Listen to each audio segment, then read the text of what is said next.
Une entrée dans la matière pour toutes les couleurs de l'arc-en-ciel.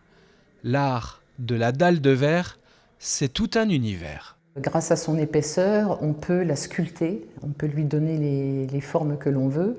Du coup, on y retrouve des éclats qui diffractent la lumière, donc on a une transparence, une luminosité qui est tout à fait unique à la dalle de verre. Le procédé de la dalle de verre apparaît en 1927 à l'initiative du maître verrier Jean Gaudin. Il est obtenu par coulage du verre en fusion dans un moule. Très différent du traditionnel vitrail au plomb, il est porté par un collectif venu exposer ses créations à l'annexe de Vendée Vitrail. On travaille avec un matériau qui fait 2 cm d'épaisseur, qui est jointoyé donc au ciment ou à la résine. C'est pourquoi on est assez libre finalement de faire des motifs aussi bien figuratifs qu'abstraits et de faire rentrer le joint comme partie intégrante du dessin.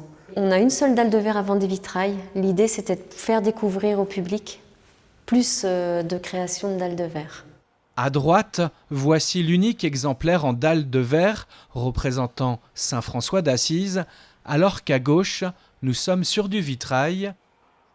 Ici, le vitrail monumental destiné à Notre-Dame de Paris du maître verrier vendéen Louis Mazetier, pièce majeure de l'église Saint-Hilaire de Mortagne-sur-Sèvre, devenue Vendée Vitrail. Les plus jeunes pourront aussi découvrir le site cet été grâce au petit Marcelin. Il a laissé en fait des énigmes un peu partout dans l'église de Saint-Hilaire et aussi à l'extérieur. Et donc les enfants doivent résoudre toutes ces énigmes pour récupérer une clé qui ensuite à la fin ouvre un coffre-fort où ils ont un trésor. Vitrail et dalles de verre, une visite qui s'annonce interactive à la découverte de l'art de la lumière.